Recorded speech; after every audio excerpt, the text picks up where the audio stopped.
এই দেখো ছালটাকে কিভাবে ছাড়ায়, একদম টেনে এইভাবে করে বের করে নিতে হবে।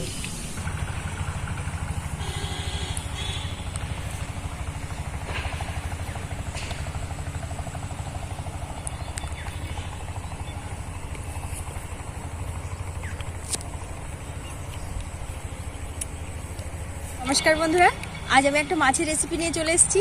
আর এই দেখো বন্ধুরা, কত বড় সাইজের কুচে মাছ। আর এই কুচে মাছের আজ করবো ঝাল। আর খেতে কিন্তু দারুণ লাগে আর এই মাছটা খেতে। বন্ধুরা তাহলে আমার সাথে থেকো আর অবশ্যই দেখতে থাকো আমি রান্নাটা কিভাবে করছি। বন্ধুরা দেখো, ধান মাঠ ভর্তি ধান পেকে গেছে আর ধানের এবার কাটা হবে। এরপর কিছু কিছু কাটাও হয়ে গেছে। আর এখন তারপরে পেঁয়াজ লাগানো হবে। মাঠে একদম খুব সুন্দর পরিবেশ। এবার চলো আমি মাছটা কেটে দিই।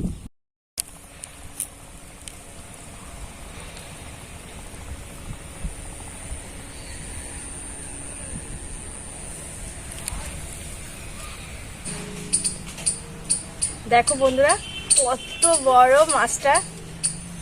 আর এই মাছ কিন্তু এখন খুবই কম দেখা যায়। এবার আমি মাছটাকে কেটে নেব।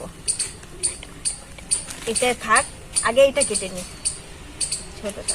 আর এই মাছ কাটতে কিন্তু ছাই লাগে, এত পিছলাও না মাছগুলো ধরা যায় না, এর জন্য ছাই।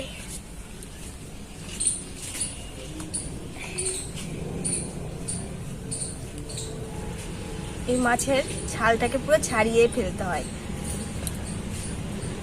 আর এটাই এই মাছটা কাটতে একটু অসুবিধা।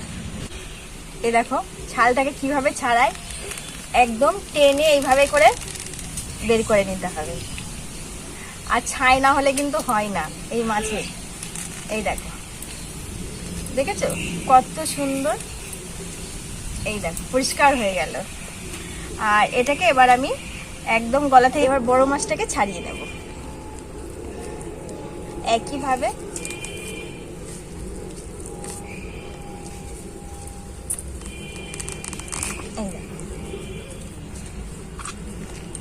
হাতে একটু ছাই নিতে হবে, নাহলে স্লিপ করবে। আর এইভাবে করে টেনে টেনে বের করে নিতে হবে। এই দেখো, দেখেছো? আর এই মাছটাতে না তেল হয়ে গেছে, মানে অনেকটা বড় মোটা তো মাছের।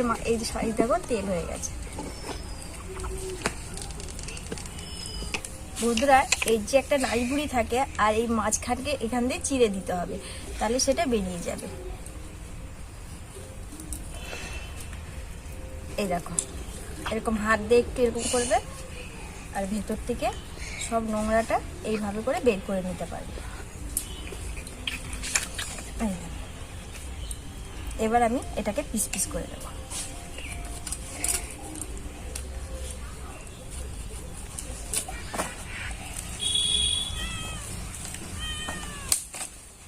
মাছ থেকে কতটা হয়েছে। এবার এটাকে পরিষ্কার করে ধুয়ে চলে আসছি।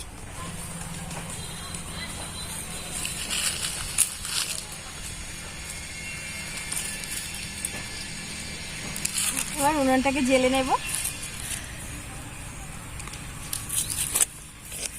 মাছে এবার লবণ মাখিয়ে নেব।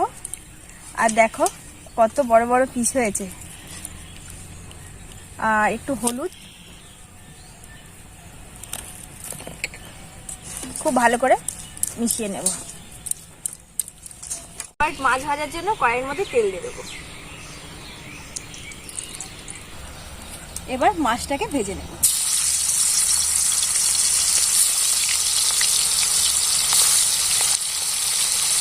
মাছগুলো সব ভাজা হয়ে গেছে বন্ধুরা। আর মাছটা এবার আমি তুলে নেব। একটু এরকম কড়া কড়া করে ভেজে নিতে হবে, মানে এটা তো কাদার মধ্যে থাকে। এবার একটু ফোড়ন দিয়ে দেবো, গোটা জিরে আর শুকনো লঙ্কা দিয়ে দেবো। পেঁয়াজ কুচি, পেঁয়াজটা একটু ভেজে নেব। পেঁয়াজটা ভাজা ভাজা হয়ে গেছে। এই দেখো কত সুন্দর কালার এসছে পেঁয়াজের। আর এখানে আদা রসুন পেস্ট করে নিয়েছি, সেটা দিয়ে দেবো।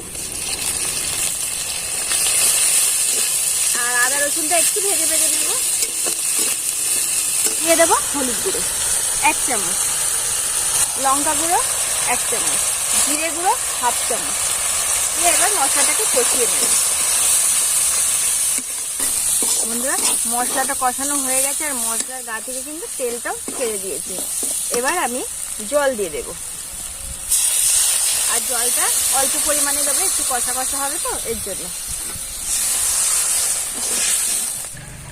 এবার দিয়ে দেব লবণটা, আর এই যে ভেজে রাখা মাছটা এবার আমি দিয়ে দেব ঝোলে। আর 5 মিনিট মতন আমি জাল করে নেব। তরকারিটা হয়ে গেছে, এবার ধনেপাতাটা দিয়ে দেবো। দিয়ে দেবো একটু গরম মশলা। এবার একদম রেডি হয়ে গেছে তরকারিটা, এবার আমি নামিয়ে নেব। এই দেখো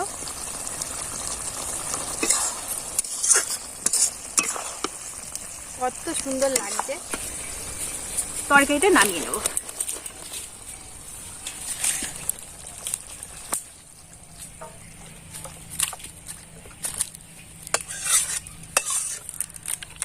দেখো বন্ধুরা দারুণ কালারটা কিন্তু এসছে, আর তরকারিটা সেন্টটা ব্যাপক লাগছে, খুব সুন্দর হয়েছে। উচে মাছের তরকারিটা দেখো একদম রেডি হয়ে গেছে। এরকম একটু কষা কষা একটু ঝোল ঝোল খেতে কিন্তু দারুণ লাগে। আর এই রেসিপিটা আমি তোমাদের সাথে শেয়ার করলাম, কেমন লাগলো অবশ্যই কমেন্টে জানাবে। দেখো বন্ধুরা মাছের ঝালটা কিন্তু দারুণ হয়েছে, আর এত সুন্দর মানে খেতে লাগবে না, এইভাবে একবার বাড়িতে বানিয়ে দেখবে, ভীষণ ভালো লাগে। আর তো বিলের মাছ এটা, এখন এইসব মাছ কিন্তু ভীষণ কম পাওয়া যায়, খেতে কিন্তু দারুণ লাগে। আর বন্ধুরা আমার এই মাছের রেসিপি তোমাদের যদি ভালো লাগে অবশ্যই like comment share please subscribe করে পাশে থেকো। আজ আমি এখানেই রাখছি, সুস্থ থেকো, ভালো থেকো, সাবধানে থেকো।